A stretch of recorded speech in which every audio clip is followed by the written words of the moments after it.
The problem is most don't know about boxing. Tim Bradley, he actually backs Brian Norman's move to not fight Jaron Ennis when he didn't like the purse. That's what I want to talk about, what he said, and give you my opinions.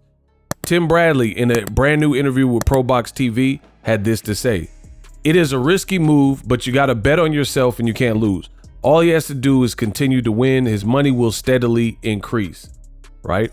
Bradley goes on to say that, understand this, he's not $1 million fighter yet. His minimums have to get raised before he takes that big of a risk taking 1.7 million, because once he gets beaten and he doesn't have a strap, he's at the back of the line. I do not always agree with Tim Bradley, but I agree with him right here. And this is exactly what I told you guys. You have to understand boxing is a business. Jaron Boots Ennis is a good fighter, but it's smart of Brian Norman to not just satisfy boxing Twitter and just do whatever the fans are saying, but take a realistic look at your career and make the move that makes the most sense for your progress and your development and your trajectory. As I always say on my channel, uck the fans, because the fans ain't gonna pay your bills, and the fans be the same ones making memes, calling you names, posting you getting dropped and knocked out, and they'll be quick to turn on you if things don't go your way. I've seen it in boxing. Boxing fans, some of them can be abysmal. You know, it's the pits where you'll see people ride for a guy like Broner, and then Broner's at the back half of his career and Blair Cobb's knocking his tooth out, and then they like, ha ha, you got your tooth knocked out, he, and stuff like that. So you got to exclude all of that and worry about what's right for you. Now, I've told you, Eddie Hearn is promoting Jaron Boots Ennis. He can't secure the fights for Jaron Ennis. I believe the reason is you took him from the side he was already there with Showtime, and to lure him to your side, it cost you had to outline something that him and his dad, Bozy Ennis, would take. So you had to sweeten the deal. To sweeten the deal, aka overpay Jaron Boots Ennis far greater than what he's actually accomplished based on what he has the potential to accomplish in the future. That's how that goes, right? So Jaron Ennis, multiple people, he became a free agent. If you're a hot free agent, multiple people want to sign you. If you're a hot prospect coming out the Olympics, multiple people want to sign you. Goes without saying. So you have the pick of the litter. So in order to make Eddie Hearn the right pick, undoubtedly Jaron Ennis got overpaid. And I'm not saying in a negative, like, oh, he doesn't deserve money. I'm just talking business, the business of boxing. A lot of people, this is the problem. A lot of people, they can have a YouTube channel. They can have a TikTok. They can have a Twitter. They can have an Instagram. They do not know boxing, both the sport, the sweet science, and the business of boxing. Therefore, you get a lot of different opinions. Bet on Boxing Ego. Just do it. The best in the business, and it's not even close. So that's the reality of it. Now, the downside for Jaron Ennis is this. In getting overpaid for what you've accomplished right now when you try to budget and get an opponent, you don't want to have to overpay two people, let alone two different fighters that are being overpaid, but also one where it's not even your fighter. So just hear me out and tell me if this makes sense, because there's a lot of people, they're like, oh no, I disagree. Brian Norman should have took it, right? But just hear me out. Eddie Hearn already has to overpay Jaron Ennis. Already went over that.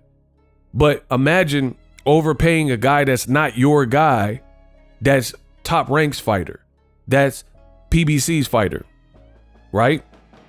That becomes a different conundrum, because one, you're going to overpay a guy that potentially beats Boots or makes him look human. And then what? And then he goes back to Top Rank. He goes back to PBC with Boots' belt, right? So it becomes a gamble. It becomes a gamble because you have to have the full faith that your fighter absolutely wins And even if he does win, then you just overpay. Like, let's say Jaron Ennis destroyed Brian Norman. We're just saying hypothetically, people. Let's say he went out in one round and Jaron Ennis destroyed him. Now Eddie Hearn had to overpay Brian Norman for a fight that really wasn't marinated just to get destroyed in one round. So you see what I'm saying? From a business perspective, the fight really is premature. All of the champions at welterweight have been gifted the belt and or considered paper champions, meaning they didn't have to fight an upstanding, respected Errol Spence or Terrence Crawford to get in position to become champions. So that's what this is all about. It's about the business of boxing. So I agree that Brian Norman, it doesn't make sense to rush into a boots fight if you're not getting what you're gonna want. If you want to clear $1 million and you think that's what it would take, so be it. You need what I have. You want what I have. You'll never get what you want, which is what Boots said, undisputed, unless I get what I want. And if your team can't come up with it, then we can go our separate ways and revisit it later in the future. That's how that works. And people, they're like, no, this doesn't make sense. You just want to throw the duck label on someone and this and that. But this fight really didn't make sense as a unification from a business perspective, because neither guy is so pronounced where the fight makes the money that probably needs to be output to make the fight happen. And there's a lot of fans that don't understand it. They're like, oh, but Brian Norman, he's never received 1.7 million. He should take it.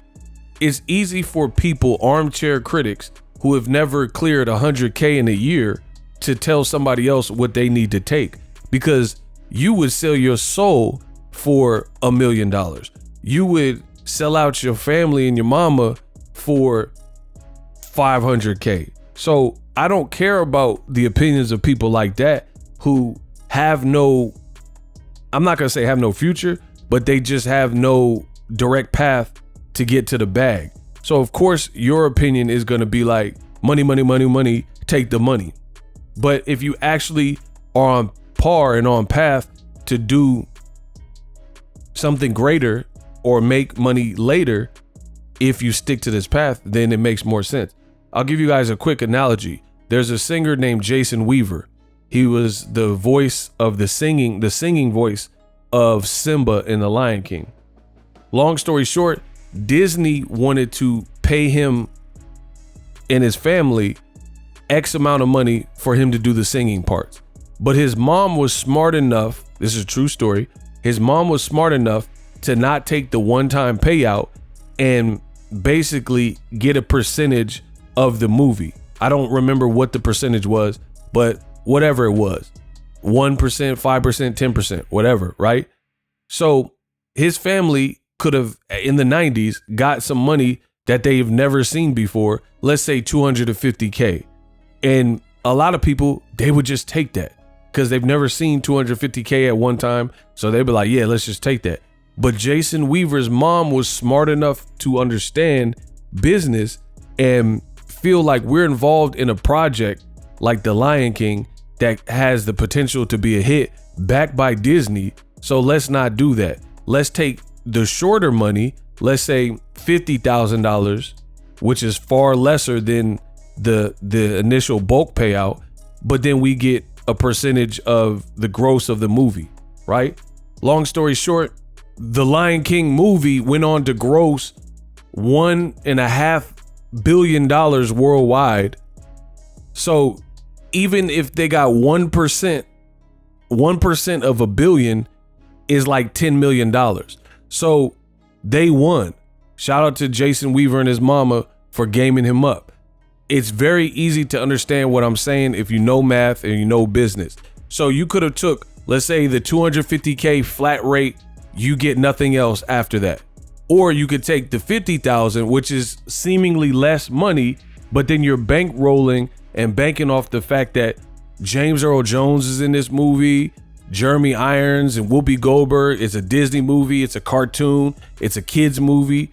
So we think this could be a good movie. Jonathan Taylor Thomas, is the voice of the regular Simba, and they bankrolled and banked on the fact that like, hey, we'll get screwed if this movie flops, but if it succeeds, which is Disney in its prime, in my opinion, in the 90s, if it succeeds, then we win.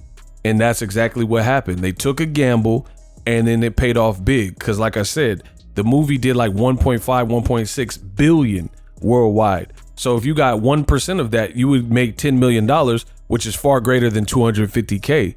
But see, some of you guys are idiots and you don't know that. So you just tell a fighter, take it, take it, take it. Same thing goes for Frank Martin. When Frank Martin got offered whatever from the Shakur Stevenson fight on ESPN, he would have to reroute, go to an enemy territory, deal with potentially biased commentary, fight on Top Rank instead of PBC. And long story short, the fight fell out. Frank Martin didn't like the money being offered. And then we never got that fight to this day, right? People said, oh, it's over for Frank Martin. He's an idiot. He should have took it. Guess what? His very next fight, he fights Gervonta Davis and makes more than that. So even getting knocked out by Tank Davis paid more. So he didn't really fail in terms of the money. You guys said he would never see those types of numbers again, and then he's seen it in his very next fight. So you guys don't know what you're talking about. I could do this all day. Dave Chappelle. Dave Chappelle quit at the peak of Comedy Central's Chappelle Show season 3, I believe it was. And people said he was stupid because at the time Comedy Central was offering $50 million or whatever for him to continue. But they were doing things on the show that Chappelle wasn't cool with and he didn't want to be a part of. So he's like, nah.